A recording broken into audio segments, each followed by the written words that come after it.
G'day guys, and welcome back to another episode of Becoming Self-Sufficient. Have you ever transplanted a healthy seedling into a larger pot only to have it die? Well, on today's episode, we'll be looking at how to transplant a seedling so that it's safe, it's healthy, and it grows up to be a strong plant.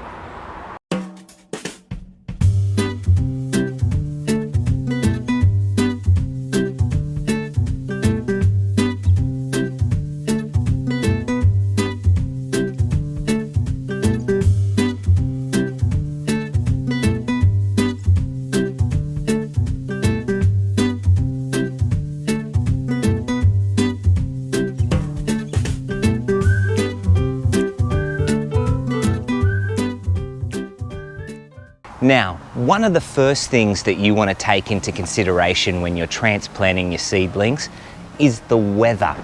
Is it too hot? Is the sun out shining bright and lots of rays beating down onto your beautiful garden? You want to wait for a day that's like today, overcast, a little bit cooler, so that we don't cause any added stress to the seedling when we do our transplant. Now, the second thing we want to consider is what kind of potting mix are we going to make for our new seedlings? G'day girl, this is Patch, new addition to our family. Isn't she gorgeous? I like to use a little bit of a compost mix and a premium potting mix, just to ensure that I know my seedling's going to get all the vitamins and minerals it needs from the soil. Also, with these pre-made potting mixes, they usually have very good drainage, meaning that you won't cause any root rot or damage to the roots by putting them in something like this. Now, something that most people don't think about is actually the size of the pot that you'll be transplanting the seedling into. You see, if your seedling is going to grow big and tall and a large root system, the last thing you want to do is put them in a small pot and need to transplant them again in only a few months. So having a larger pot or something a little bit more permanent that you're going to keep them in is a great way to enhance the success of transplanting your seedling.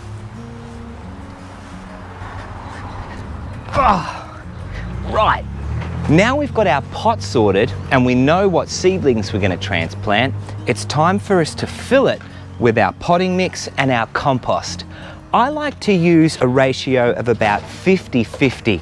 Now, the reason for that is the compost holds all the vitamins and the minerals and the organic material that our little seedling will need to grow and become big and strong.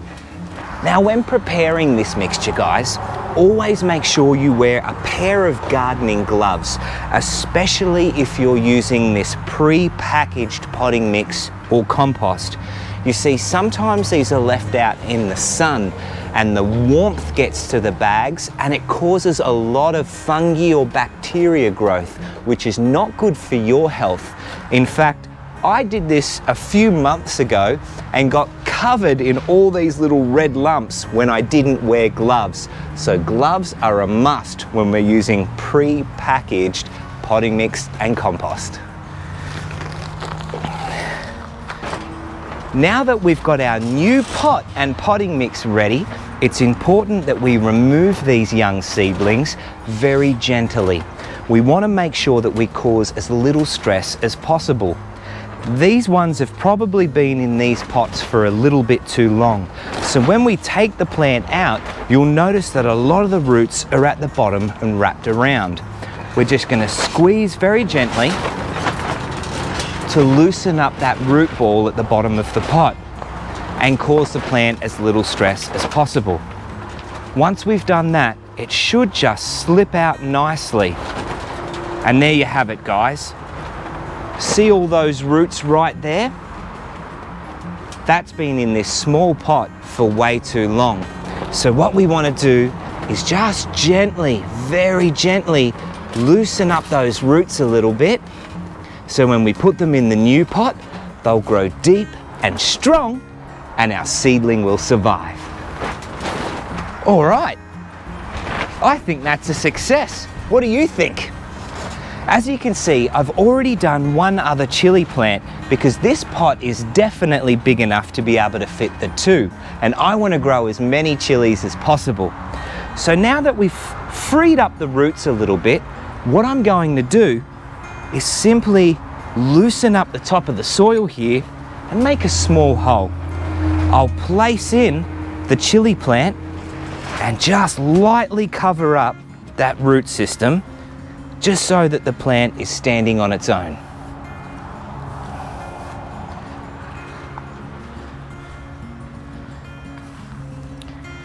I think we're going to have some success here, guys.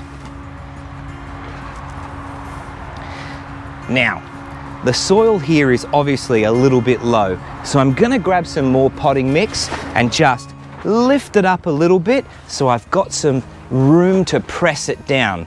Now, the reason why we press it down is we don't want any air trapped around the root system.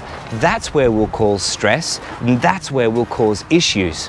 Now, when we press, we don't want to press too hard so as to damage the root system, but just hard enough to push out that excess air.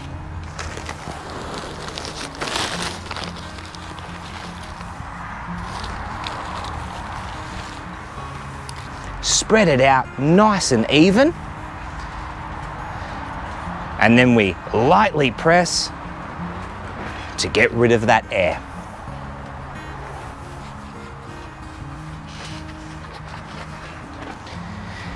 Now, there's two more steps we need to do to have a successful transplant.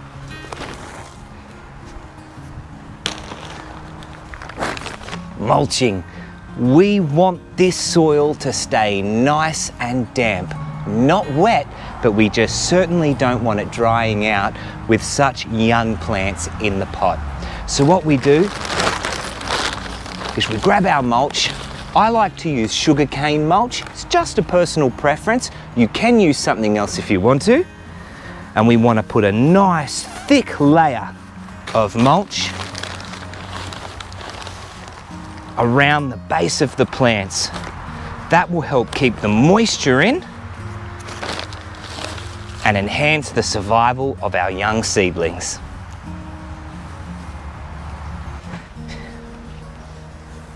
You coming for the walk, are ya?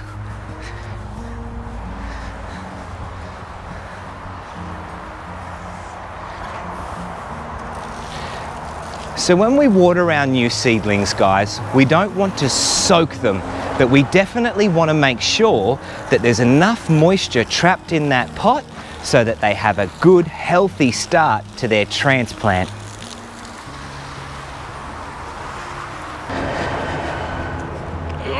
Up we go.